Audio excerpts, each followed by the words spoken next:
this is giving possibilities. This is giving possibilities. Huge. Actually, I didn't think that, when it said time is not relevant, it can occur with something past, present, or anticipated. Anywhere. A sound, a sight, a thought, a memory, and even the general idea without specific reference. I don't think I've ever really thought of it that way. What do you hear it saying? What would you do with it? It's not that I would necessarily do something with it. It's giving you a power. Yeah. You wouldn't use it? You could definitely go to a past and it would be healed, and it could be healed. Is it my past? Is it another past? Is it, the Civil War? What do you want to take on? But what about when you're 8 years old? Oh, yeah. Right. What about when you're 8 years old? What about my mother? Or if I'm concerned, what about the Civil War? Yes. What about the Civil War, where I just saw the meaningless slaughter of brother against brother? It's like, it makes no sense to me. And yet I want the mind of God to shine a light there. And what's motivating my interest in, let's say, the Civil War is love. That softness where something happens to your awareness, that you recognize you were there. The mind of God encompasses all things at all times. So God, being infinite and in all things, it means that I can actually experience love transcending through the most atrocious things after they have occurred, or even anticipating something that I think will occur, and see it that love is always there and it cannot go away. It's through it all, it encompasses it all, and it's the only thing that is real.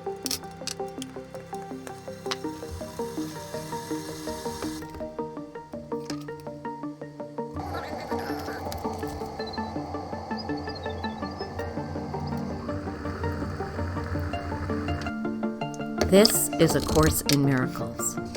It is a required course. Only the time you take it is voluntary. Free will does not mean that you can establish the curriculum.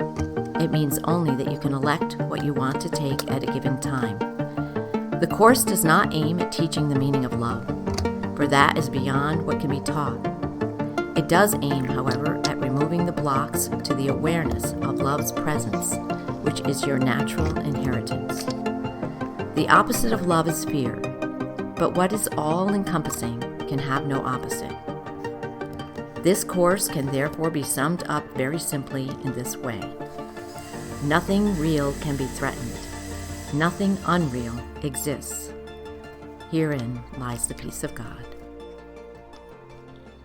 First, this is part 2 of The Passing of the Dream, Section 6, Beyond the Body. And we're beginning on paragraph 7.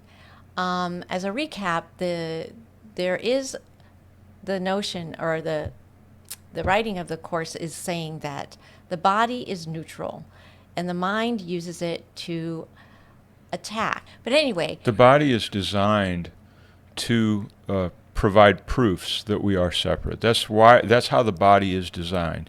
However, the Holy Instant and the Holy Spirit, the Holy Spirit using the ubiquitous Holy Instance, actually the body can serve the purpose of unification, yes, or separation. But in fact, it was designed lovelessly. And that in that sense, the body is a whipping boy for the mind to prove out things that can't exist. From my understanding of the Course in Miracles is saying that this is an absolute sort of a teaching, and it wants to take that to a higher level. We're trying to get beyond the body as a proof of that vulnerability. And in that, let's say someone kills another. Some person with a gun takes the life of another person. Well, the life essence cannot be destroyed by a bullet. It cannot. right. It's true that the body can be made useless. So it's no longer useful for that trajectory. But in fact, if you go to near-death experience stories, often there's a stream of consciousness that is continuous, even in spite of death. Right. So from our side, we see the body proving the ending of something. But in consciousness, in the mind, that's not possible. Correct. And so that the bullet to the head it's a symbol of endings. Yes. But the actual experience, that's false. That's a deception. And it's saying that Yes. all of our endings here, the proofs, are deceptions. Yes. This is the host of God that you have made. We're talking about the body. This is the host of God that you have made, and neither God nor his most holy Son can enter an abode that harbors hate, and where you have sown the seeds of vengeance, violence, and death. This thing you made to serve your guilt stands between you and other minds. The minds are joined, but you do not identify with them. You see yourself locked in a separate prison, removed and unreachable, incapable of reaching out as being reached.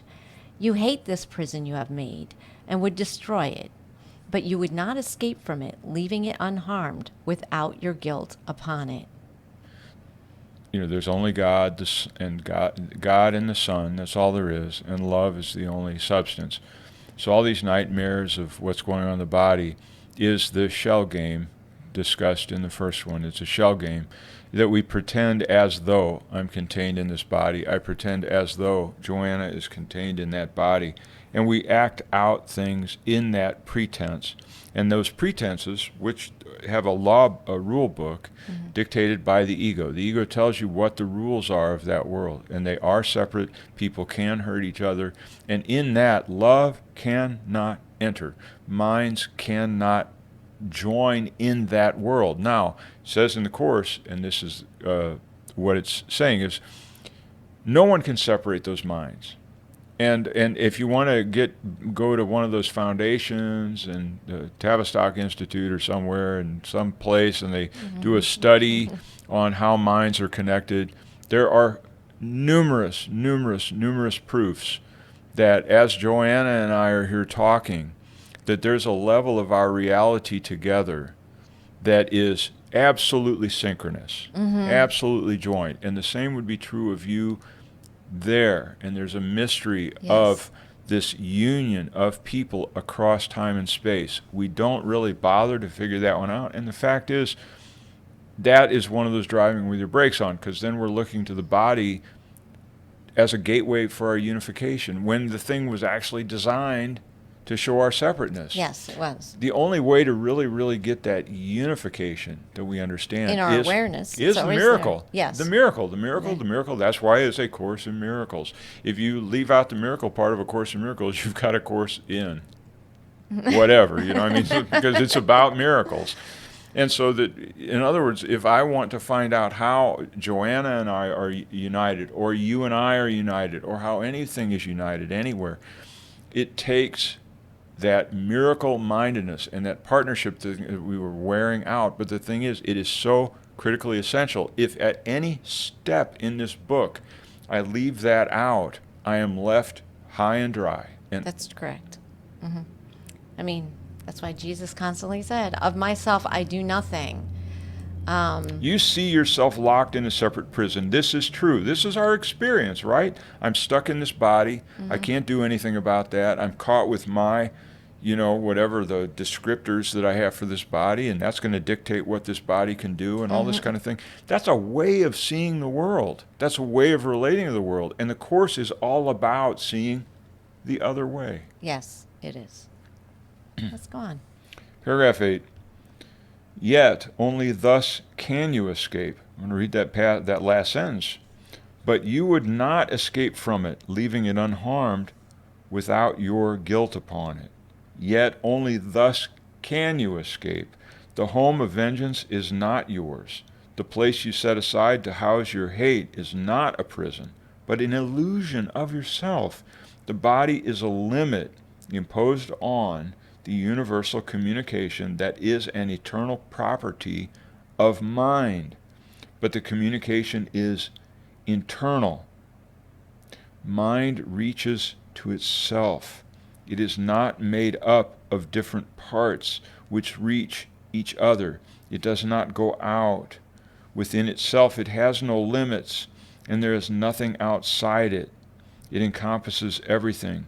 It encompasses you entirely, you within it, and it within you. There is nothing else, anywhere, or ever, I feel like we should do a meditation at this moment Yes. to go slowly and just sink in to the mind, and how we contact each other by turning within. It's the only way, but it's not turning into the body Right. as a shelter where I'm behind my eyeballs, I'm behind my brain as a, Yes. as a defense against the world. It's a turning within that has, it's like this. Let's say I reach into my pocket and I say, the Holy Spirit tells me, or God tells me, just reach into your pocket and you will find everything. Kind of like Mary Poppins' secret bag, that she pulls lamps out All right. of. So God says, just reach into your pocket. Well, as long as I've got the pocket that was designed into these pants, I'm going to hit the bottom of it. That's what our typical meditation practice is. It's like you're reaching in that pocket and your fingers hit the bottom and you find some lint and stuff like that. What the Holy Spirit is saying, you reach in that pocket and it's a break in this, because you've intended to find that deeper pocket, and you reach through the bottom and your arm keeps going. And there's something beyond that. So that when we talk about going within, it's not about, it's not about me finding peace and solitude in my theta state or whatever it is. It's about turning within, but you got to do the course, and that within, sometimes the best gateway to that within is over there, and that's in the miracle. That's the rent in the veil. Sometimes if I go into myself in meditation, all I'm doing is reinforcing my sense of separateness and thinking, I need quiet. I need a little meditation space. I need a little burning stick of incense. I need the stuff to get in myself. Right. The Course is actually suggesting a different form of meditation, to where I'm looking at the world around me like this. Now, it doesn't mean I eliminate quiet time. I'm not saying that. Yes. But I'm just saying, though, that the only way to really find that within is to look at Joanna or that person out there or this camera or that lamp, and to start to say, this is my expanded self. This is a false situation. That lamp is not really outside me. Joanna is not really outside me. This camera is not outside me. You who are listening The are not people who are outside us. viewing this in a day or a week or a month or a year, there's no difference in time and space. You're here now. We're all here now. Yes. That we go into a place to where you realize that I'm in an illusion of outwardness. I'm in an illusion of bodies. I'm an illusion. And just to then, once I get into that and look around the world and neutralize the judgments I have on the world, then close your eyes and fall into yourself. That's in the lessons. I'm not making this up. I'm not Right. doing a guided meditation. You see the world out there. You have your opinions and your judgments, and you say, all false. And let yourself fall within into that inward state where I'm connected with what the Course is calling the Holy Spirit. There's other traditions. And in this particular section, we're using mind as the oneness. Because it says mind reaches to itself. It is not made up of different parts which reach each other. It does not go out. Why? Because it's one. The mind is all-encompassing of all our perceived individual minds. It encompasses everything. It encompasses you entirely, you within it within you. It's the fabric of that we're swimming in, of life itself is this mind, this oneness. Even in Buddhism, since we're talking mind, and not Holy Spirit at this point, we're not talking about the Holy Spirit. Let's use the Buddhist term of big mind, little mind. There's two of them. There's Right. big mind, there's a little mind. Little mind is all the stuff I do with my own brain, the things I think about myself, etc. Big mind is the goal. Big mind is the unification mind. It's the spacious mind. It's the mind where this I as an individual dissolves. I'm going to say the Course in Miracles, through using the miraculous in the holy instant, has a very direct and practical way of achieving big mind. Yes. Yes, it does. But we're talking about big mind unified. You within it within you. There's nothing else anywhere or ever. That is the one. That is the big mind. Yeah. So I don't know. I mean, We can't understand. Yeah, I can't understand. So go ahead that. and do paragraph 9. Okay, paragraph 9.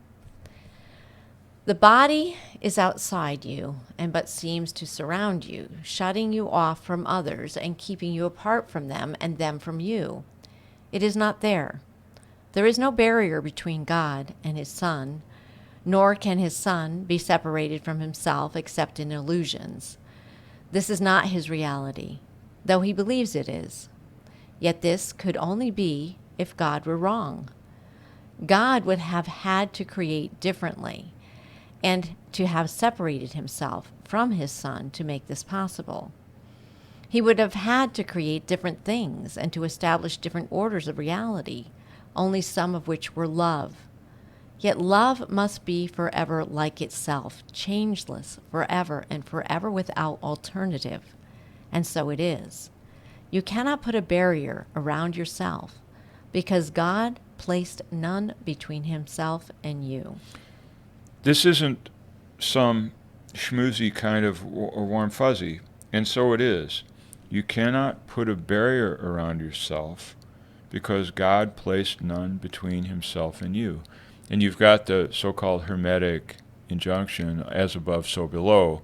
So what it means is, in this, God being God, do you understand that if God created, we've covered this elsewhere, but if God created an object and sort of shot this material or spiritual or energetic missile outside of himself, suddenly it's not God. Yes. Suddenly it's outside of God. Mm-hmm. So what we call creation with a capital C has to be constantly an inner exploration, an inward looking, an inward unfolding, so that you have everything that is, and is pure potentiality. All of it is there. It's all there all the time, and it's never been different. You cannot add anything to it.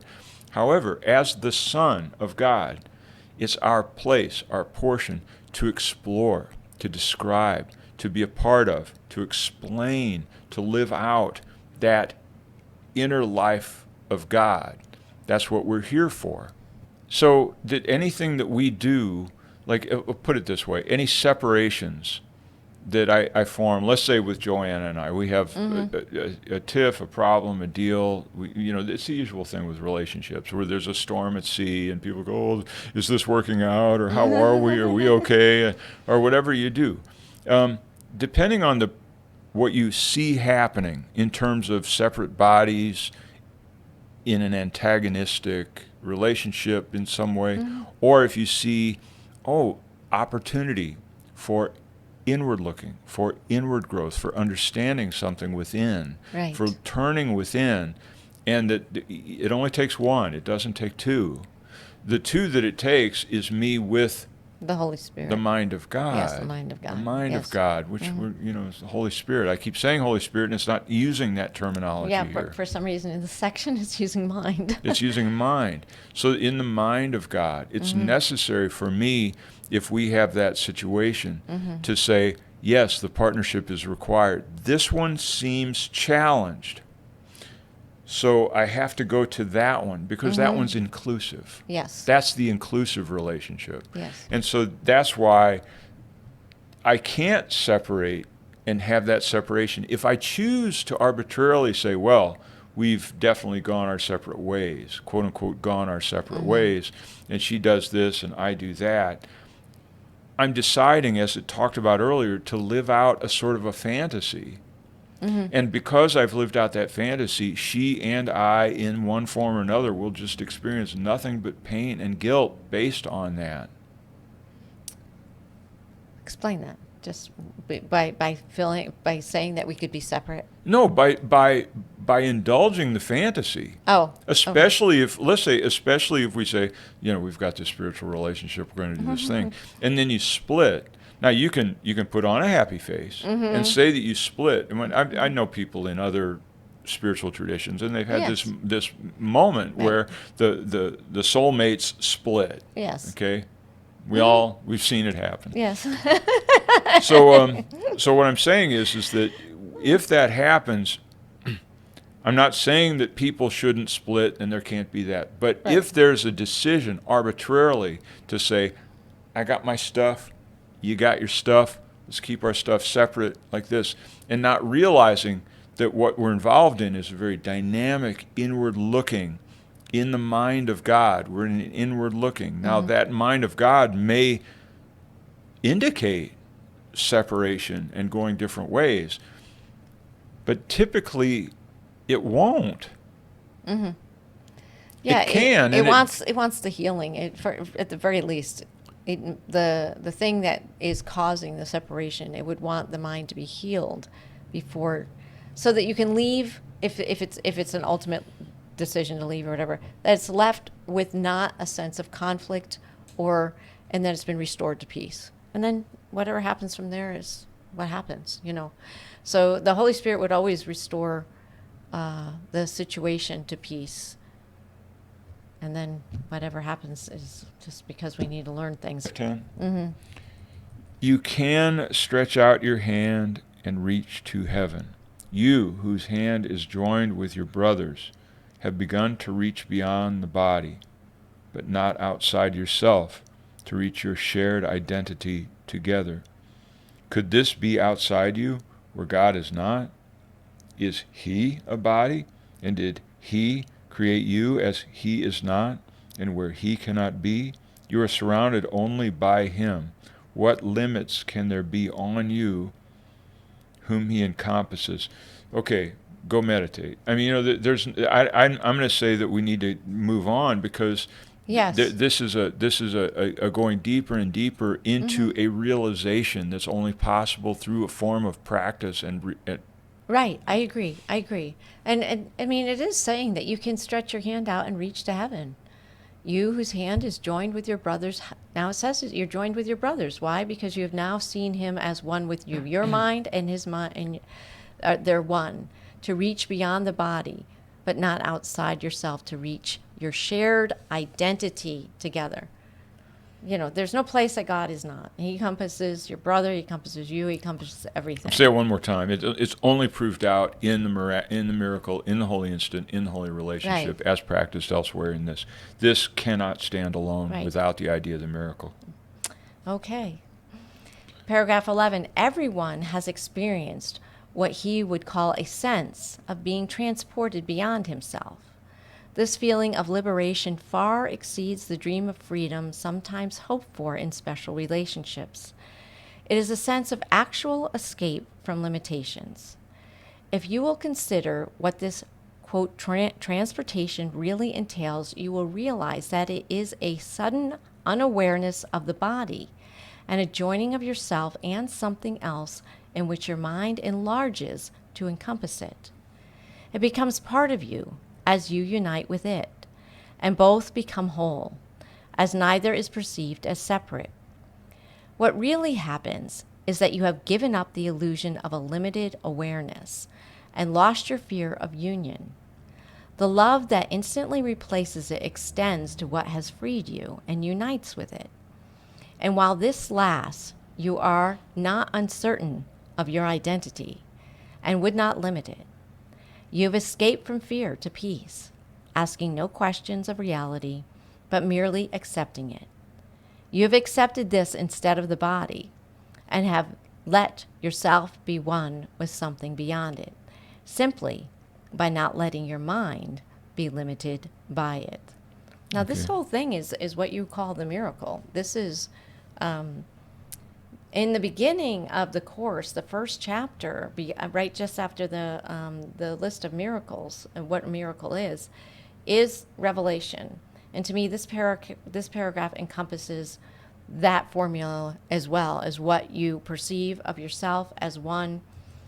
And it is a transportation outside, beyond the body, where the body seems to go away, and you recognize your oneness with all things, which is the truth of what you are.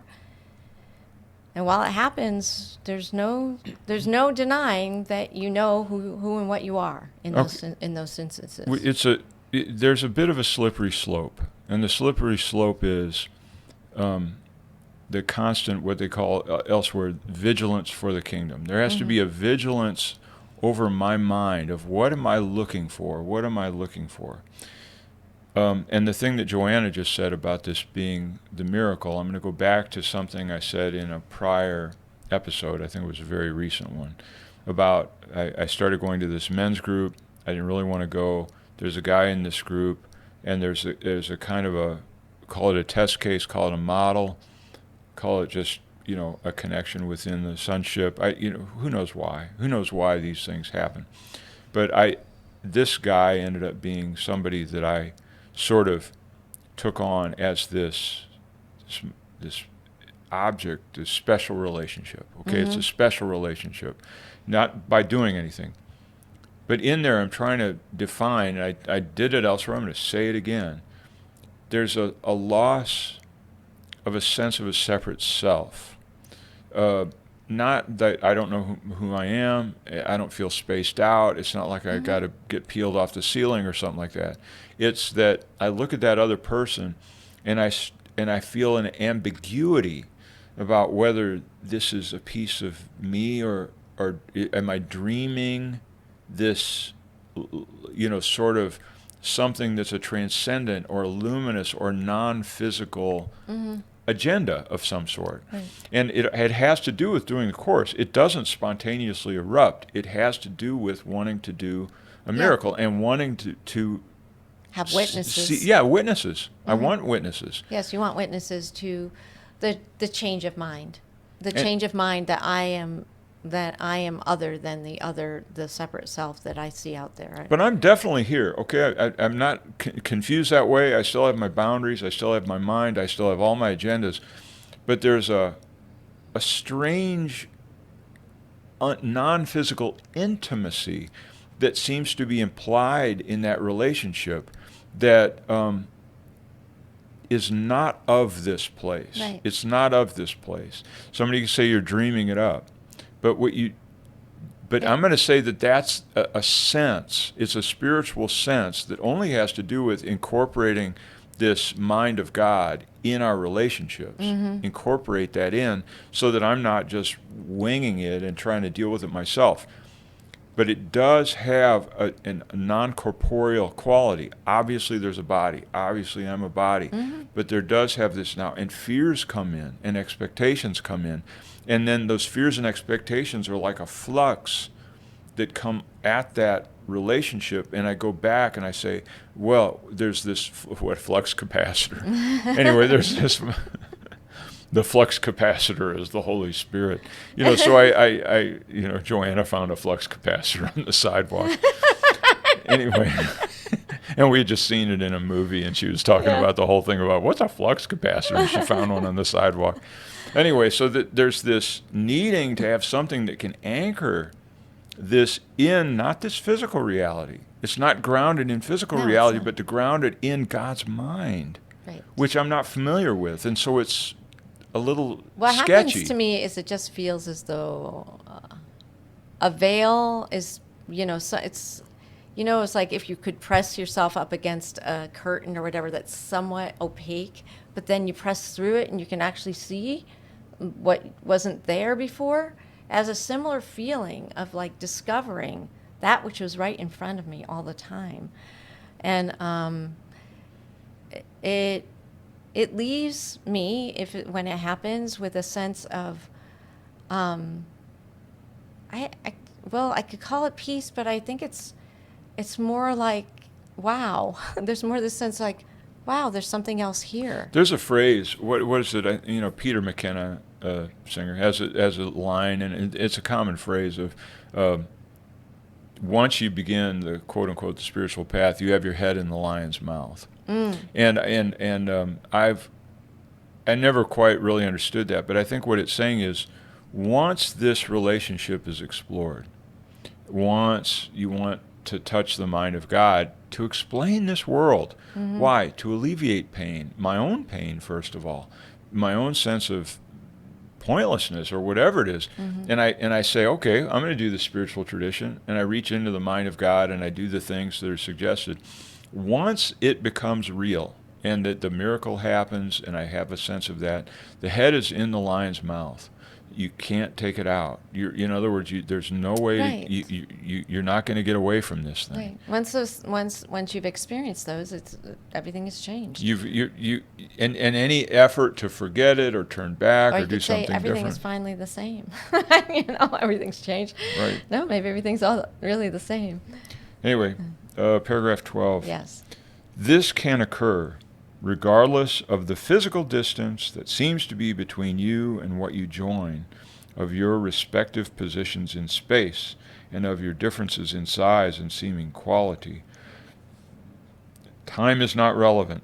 It can occur with something past, present, or anticipated.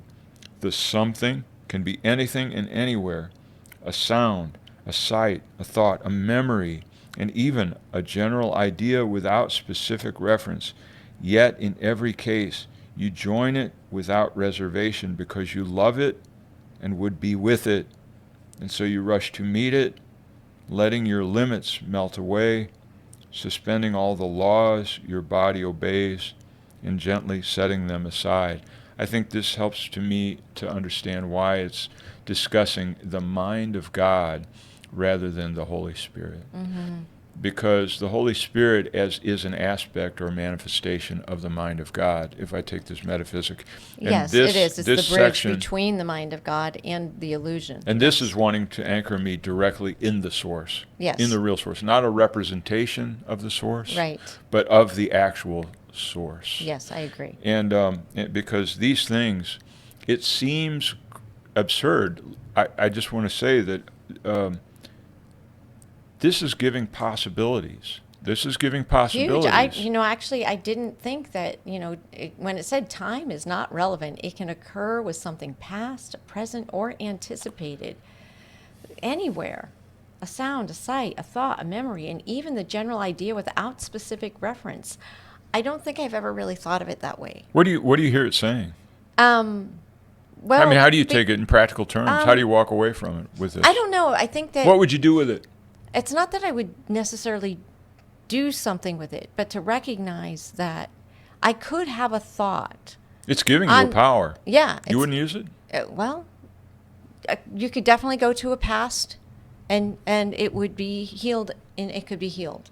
So, is it my past? Is it another past? Is it, the Civil War? What do you want to take on, I mean, I'm not going to bring it up, but what about when you're 8 years old? Oh, yeah. Right. What about when you're 8 years old? What about my mother? Yeah, right. Those, personal pasts, at which point... Or, if I'm concerned, what about the Civil War? Yes. What about the Civil War, where I just saw the meaningless slaughter of brother against brother? It's like, it makes no sense to me. And yet I want the mind of God to shine a light there. And what's motivating my interest in, let's say, the Civil War is love. Well, that's where I went to that particular example because, you can actually watch, say, a documentary on something else. And that softness where something happens to your awareness that you recognize you were there, okay, sort of. You know what I mean? Because the mind of God encompasses all things at all times. Of what we can perceive as space and time and everything else. So it's not like it wasn't there. It's not like it wasn't in World War II. It's not like it wasn't the most devastating and awful things in the world and the most glorious. So God, being infinite and in all things, it means that I can actually experience love transcending through the most atrocious things after they have occurred, or even anticipating something that I think will occur, and see it that love is always there and it cannot go away. It's through it all. It encompasses it all, and it's the only thing that is real. There's a phrase that's used in I don't even know. It's a Hindu yoga type tradition. Akash is one of the elements, and that's where they come up with the Akashic record. Mm-hmm. And it's like one of the elements, 5-element theory. There's the 4 elements, the physical elements, and then Akash, which is, or they also called ether. And the Akashic record is the place where supposedly everything you ever did or said, or anything anybody ever did or said, is stored continuously on this like infinite hard drive that has records of everything. Now it's usually presented as kind of like a senseless thing, or an emotionless thing, a cold thing, like it's an object in space or something, the Akashic record. But from this, what I'm getting is it's not other than the mind of God, meaning love, love, love. This mysterious thing of love, which the Course is not here to help us to understand. It's only here to remove the blocks to love. Yes. That's what this is for, That's to what remove it the is. blocks Yes. to love, because we don't understand love. But this thing, this Akashic record, this place where all possibilities are constantly and always present, is fueled and energized in love. It's a meaningless thing to walk through the halls of what I'm calling the Akashic record of pasts and, Yes. and places and possibilities. It's meaningless without love. The love has to be there, and it's not separate from the love. So if I think I'm going to do some sort of a sixth sense, meditative, mirror-gazing thing to where I get a chance to bust through the time-space barrier and go experience myself as some guy in Egypt or something, that is, in a way, it's a misplacing of what it's talking about. This is always, always about relationship and love. Relationship and It love. is. It's not about special knowledge, special information about who I was or what this is or that. It's about recognizing for me that, let's say, because something we've talked about, let's say I have issues with your mother. Why not? I mean, so let's say take issues with my mother. And rather than go into that whole thing and spell it out, she's dead. She died, some years ago. Yes. And this means that if I have the interest and I settle down in that and go, you know what, I got some blocks there. I've got a lack of forgiveness about this or that. I feel a certain sense of betrayal in certain ways. She wasn't maybe what I thought, or she was misled, or there wasn't the affection that I thought there should have been, or could have been, or would have been. All that stuff, the usual thing, the usual psychological.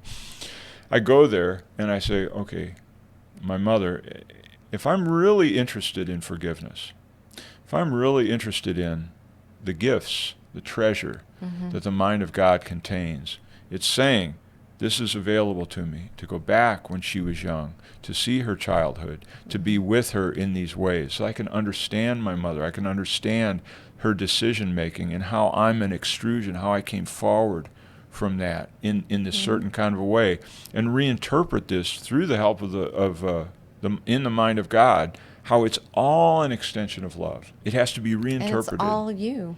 And therefore So forgiveness the happens. The symbol of mother is still you. And what it says right here is, yet in every case, no matter what the reference is, in every case you join it without reservation because you love it and would be with it. So by gazing upon it, a past, a future, an anticipated idea, it's saying that it by allowing ourselves to let down that barrier so that we're not wanting to keep up all that barriers of separation, we can meet it. And when we meet it, we'll see the love that it is, which will reflect back the love that I am. And then you'll rush to meet it, letting your limits melt away, suspending all laws your body obeys, gently setting them aside. But even prior to the cause and effect of seeing and then loving, prior to that is I sense within myself, it's loveless in the case of my mother. It's loveless. Right. Now and these are places of forgiveness. I sense within myself an object to love, an object between love and I. So I go to love, which is the mind of God. And that immediately creates that love of that situation, of that. And that love is the ability to go there with forgiveness, with a new way of seeing it, to see I'm not separate from that. Right. I'm not really separate from my mother. I'm not really separate from the conditioning. I'm not separate from the traditions. All those kinds of things. Right. And the love enables the judgments that I have or the perceived flaws and errors or obstacles to melt away to nothing. They're reinterpreted as aspects of what I just am. Yes. I no longer see it as an obstacle. Yes, I agree. That's beautiful. Okay. Paragraph 13. There is no violence at all in this escape. The body is not attacked, but simply properly perceived. It does not limit you merely because you would not have it so. You are not really, quote, lifted out of it. It cannot contain you. You go where you would be, gaining, not losing, a sense of self. In these instances of release from physical restrictions, you experience much of what happens in the holy instant. The lifting of the barriers of time and space, the sudden experience of peace and joy, and above all, the lack of awareness of the body and of the questioning whether or not all this is possible. Let's hang on to that last line, and the questioning of whether or not this is possible. Okay, because it's a very long sentence. Last Yeah. sentence is, in these instants of release from physical restrictions, you experience much of what happens in the holy instant. The lifting of the barriers of time and space, the sudden experience of peace and joy, and above all, the lack of awareness of the body and of the questioning whether or not all this is possible. The lack of awareness of the body, and I'd say, and a lack of the questioning whether or not it's possible. That's Yes. the other thing. You're lacking the doubt Yes. that you're actually experiencing. Because you're experiencing it, the doubt goes away. This is a level of reality that you can either say is foolish or made up or fantastic, or you can say it's a great gift Once you of experience healing. it, you know it's true. I mean, there's just no doubt that it's true because it reminds you of your true identity, which once it's recognized as your identity, there's nothing else, and you can't undo that. You know it is what you are. Okay, I've got to say that, that within me, if I sense within myself, there's a certain fear and concern that I would say things that are impossible. That's why I said this last line, questioning whether it's possible. Don't want to be misleading. Don't want to let hyperbole be the leading phrase. It's like, oh yeah, well, we're going to learn how to fly, kind of a thing. And all you got to do is do this, and then you're going to learn how to fly. You're going to learn to do this or this. But I want to put that to rest and say that, to be honest with you, as honest as I can be, whether I believe this or not, whether I can sit with it as like factual knowledge, like I could write the manual on it and say this is how it goes on. I've had enough of our experiences together, and also other, just if I put it into a picture, I know this is true. I absolutely know that this is true. Yeah, I know it's and true. so unlike let's say what do they call it? Immortalist philosophy, because I looked at immortalist philosophy 15, 20 years ago. And in there, you're supposed to come up with things like, I live forever. As long as I've got life in my body, I'm alive forever. And you do all this kind of stuff. And you're constantly talking about living forever, knowing full well that you're going to die. Okay, that's the weird irony. The funny thing is that the Course would say you are going to live forever, but Right. you're not going to live forever with your body. So, your body is to be laid aside. Well, and along those Yeah. lines, what I'm saying is I could never have full conviction in the immortalist philosophy, because I couldn't really say, obviously, I said, well, this isn't working out. I mean, I'm obviously older today than I was yesterday, and this is going to end like I think it's going to end. So I couldn't get into it. But these instances of release from physical restrictions, the transcendence of time and space, time travel, healing the past and the present, I'm not even going to say I believe that it's true. I'm going to say that I know that it's true. I do too. And I that, know that's true. Because once you have those experiences, you know it's true. So if the maximum expression of these sentiments is 1,000, and I have only had an experience of it at the level of 5 out of 1,000, it's still categorically in the realm of this. Yes. You know what I'm saying? Yes, I know. So I have experienced this at whatever level I'm at. This is true. So check yourself, check your pulse, that when you read these kinds of sentences, not to say that it's poetic or that it's to be put on some sort of a fantasy burner, back burner for it's possible, but not for me. Possible, but not for me. It's not for me. Don't do that. No. It's a readily available, natural quality of the world that we're in. It's a quality of what you are. Yeah, right. It's a quality of what you are. It's a quality. Ultimately, it's a quality of what you are, and as a quality of the world I'm in. The world I'm in is me. Yes, that's what happens.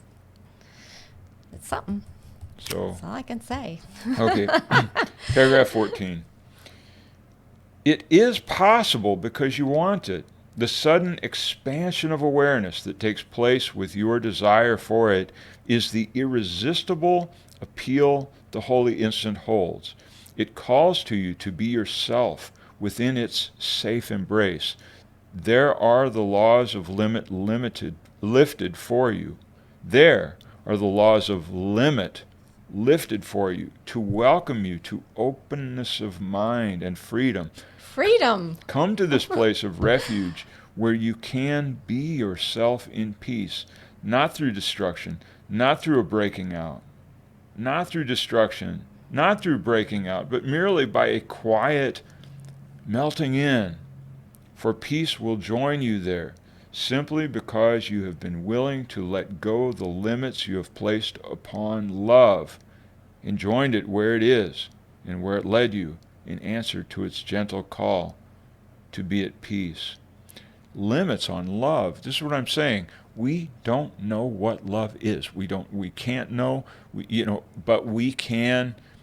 You can know, but not through. We can't understand it. Yeah, we can't. You can only experience it as I have the ability to experience God. God is love. I can experience God. I can experience love, and this is this opening to an absolute freedom.